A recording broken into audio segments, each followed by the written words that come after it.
Civil war looms, politicians face death threats, an assassination attempt, and BLM frees the shooter? I'm David Wiedenkeller, and this is David's Take. As political divides intensify, a second civil war seems closer than ever. We are living in an incredibly fragile and rapidly diverging country, and are no longer operating with the same sets of facts. Gone are the days of Walter Cronkite and Dan Rather. According to Pew Research Center, from 1994 to 2017, the median liberal has moved 3 points leftward, and the median conservative has moved about half a point right. Based on the graph, the Democrat establishment seems much happier to move left than the Republican establishment is to move right, even though the base is shifting rightward. This can be understood as reciprocal radicalization. As one group moves to become more radical, the opposing group moves to be more radical in the opposite direction.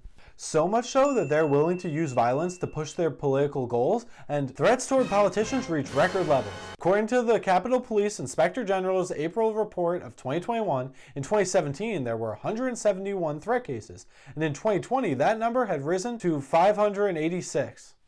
The department views a threat as a communication or action showing clear or implied intent to inflict physical, psychological, or other harm, including those targeted at lawmakers and the Capitol building itself.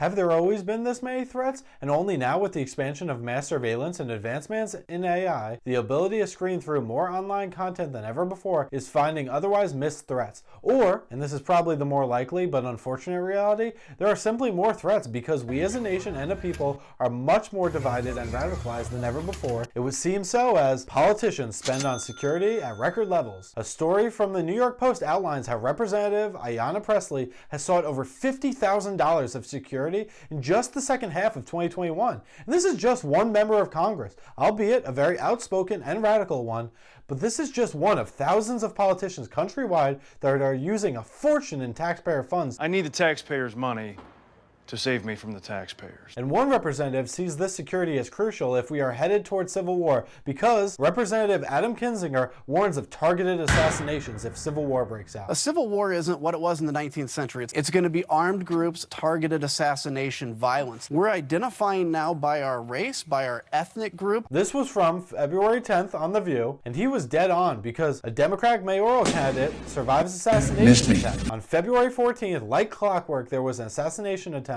of a Jewish Democrat mayoral candidate, Craig Greenberg, in Louisville, Kentucky, by an anti-Semitic, radical communist BLM activist. We can only be glad it was unsuccessful and the candidate's clothing was only grazed. But let's hear from the survivor himself. You know, the gunman came to stood in the doorway as he fired the shots. One of my teammates was standing to the side of the door and was able to get the door slammed, and then he and other teammates that were closer to the door threw tables and desks to barricade us in. And mostly right now, I just want to get home to my wife and sons and give them a hug. I haven't been able to see them all day. The attempted assassin's lawyer put in a plea for not guilty, which will likely be not guilty by reason of insanity, as he followed up by saying, "I think he is battling some serious mental and emotional issues," and not a denial of his client having committed the act. And then, BLM Louisville frees wannabe assassins. In the past, the U.S. has over-incarcerated. We should stringently adhere to the principle of innocent until proven guilty, but there are people who should definitely be in jail. Excessive reforms on cash bail in many states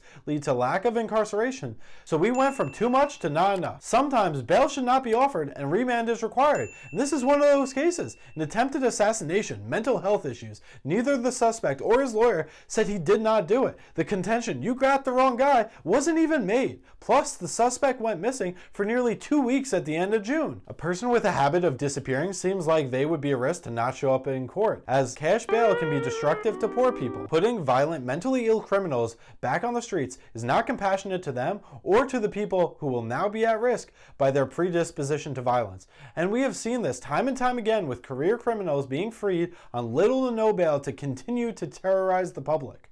Nonviolent criminals require minimal, if any, bail, but violent criminals, especially with clear proof of their crimes, should face remand. This is all a result of degradation of common American philosophy, culture, and values, and the new assault on these principles is outlined in this next video.